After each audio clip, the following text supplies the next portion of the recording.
Bismillahirrahmanirrahim. Insya Allah pada video kali ini kita akan membahas mengenai konsep geografi. Nah, anak-anak, dalam kenyataan sehari-hari banyak kita temukan berbagai kenampakan dan gejala di muka bumi yang tanpa disadari membawa kita untuk merenung dan berpikir. Misalnya, mengapa sih permukaan bumi ini tidak rata? Melainkan ada bagian yang tinggi seperti dataran tinggi, bukit, gunung, serta ada pula bagian-bagian yang rendah seperti lembah, palung, atau ngarai. Bagaimana sih fenomena alam ini dapat terjadi? Mengapa suhu udara di wilayah pantai sangat panas, sedangkan di pegunungan dingin? Mengapa kota Jakarta sering sekali dilanda banjir, sedangkan di pedesaan jarang terjadi banjir? Nah, disadari atau tidak, pada hakikatnya pertanyaan-pertanyaan tersebut telah menuntun kita ke arah pemahaman konsep-konsep geografi. Agar dapat memahami geografi, diperlukan konsep-konsep dasar mengenai geografi itu sendiri. Artinya, memahami pengertian istilah-istilah yang umum digunakan oleh geografi sebagai disiplin ilmu. Nah, untuk konsep geografi sendiri ada 10.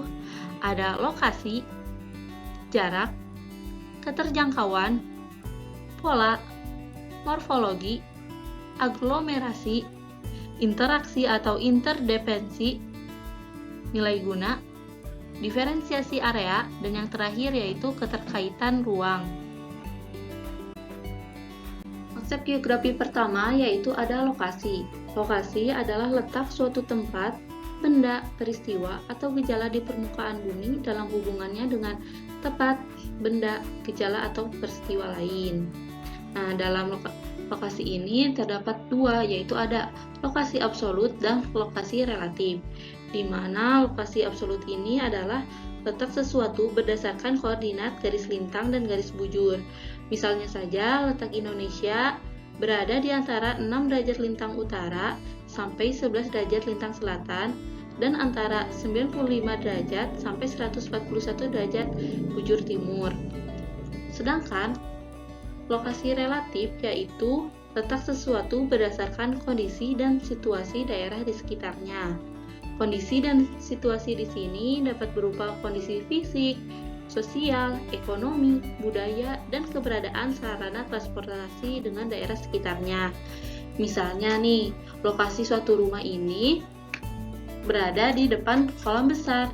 Jadi, pada lokasi relatif ini, orientasinya dengan objek lain. Konsep geografi kedua yaitu ada jarak. Jarak merupakan ukuran jauh dekatnya suatu tempat. Misalnya, kamu hendak pergi ke rumah sakit.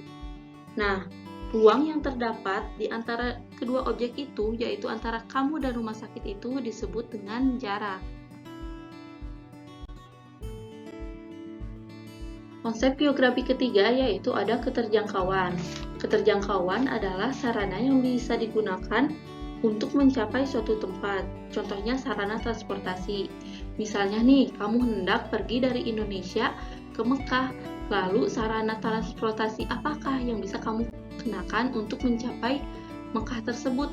Apakah bisa dengan menggunakan mobil? Tentu saja bisa, tapi cukup memakan waktu yang lama. Apakah dengan kapal laut? Bisa juga, tapi lagi-lagi akan memakan waktu yang lama. Nah, akhirnya kamu memilih untuk menggunakan pesawat. Walaupun harganya cukup mahal, tetapi akan lebih cepat sampai. Nah, keterjangkauan ini berupa kemudahan untuk menjangkau suatu objek. Objek tadi yaitu kamu akan pergi ke Mekah. Yang keempat yaitu ada pola. Pola merupakan kerangka atau susunan gejala geografi yang ada di bumi. Nah, pola ini merupakan bentuk interaksi manusia dengan lingkungan atau interaksi alam dengan alam. Hubungannya biasanya dengan pola persebaran. Contohnya nih, pola pemukiman, di mana biasanya masyarakat kota membuat pola pemukiman mengikuti jalan raya. Sedangkan jika di daerahnya terdapat sungai, biasanya pola pemukiman ini mengikuti alur sungai. Yang kelima yaitu ada morfologi. Morfologi merupakan bentuk muka bumi sebagai hasil proses alam dan hubungannya dengan aktivitas manusia. Contohnya nih, bentuk muka bumi ini ada yang tinggi, ada yang rendah. Kemudian, pengelompokan pemukiman biasanya cenderung berada di daerah dataran rendah. Yang keenam yaitu ada konsep aglomerasi, merupakan kecenderungan pengelompokan fenomena dalam suatu wilayah. Misalnya, masyarakat atau penduduk cenderung mengelompok pada tingkat sejenis. Nah, di daerah perkotaan nih, misalnya masyarakat elit yang kaya akan tinggal di daerah perumahan yang tidak jauh dari pusat kota. Contoh lainnya yaitu perumahan TNI, di mana rumah-rumah ini ditinggali oleh orang-orang yang berprofesi sebagai TNI. Yang ketujuh yaitu ada konsep nilai kegunaan, yaitu manfaat suatu wilayah yang ada di muka bumi. Contohnya nih, kegunaan hutan sebagai resapan air, tempat tinggalnya flora dan fauna, terus sumber nafkah bagi orang-orang yang tinggal di sekitarnya. Contoh lainnya yaitu pantai. Nih, pantai ini bisa bermanfaat untuk rekreasi, hasil laut, garam, dan sebagainya. Jadi pada konsep nilai kegunaan ini, suatu daerah mempunyai nilai tersendiri bagi orang yang menggunakannya. Yang kedelapan yaitu ada konsep interaksi dan interdependensi, di mana interaksi ini merupakan hubungan saling memengaruhi dan interdependensi ini merupakan hubungan saling membutuhkan.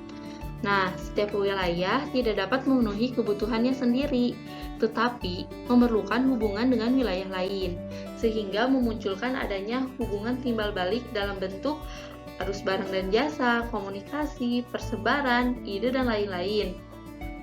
Contohnya nih, wilayah Garut yang terkenal sebagai wilayah yang menjadi pemasok beras untuk beberapa daerah. Sedangkan wilayah Bekasi terkenal dengan wilayah industri. Nah, kedua daerah ini bisa saling memengaruhi dan membutuhkan, di mana Garut membutuhkan teknologi untuk mengolah pertaniannya, dan Bekasi membutuhkan nasi untuk memenuhi kebutuhan pangan sehari-harinya.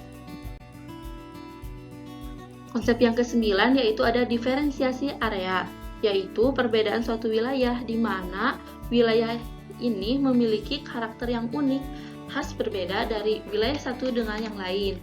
Contohnya kota Jakarta, ia memiliki karakter unik di mana sebagai kota yang selalu macet. Ia akan berbeda dengan wilayah-wilayah lain seperti Surabaya, Yogyakarta, walaupun sama-sama kota besar tetapi memiliki keunikannya masing-masing. Contoh lainnya nih, Gunung Guntur. Pastikan di Indonesia ini terdapat banyak gunung. Nah, walaupun terdapat banyak, setiap gunung memiliki ciri khasnya masing-masing.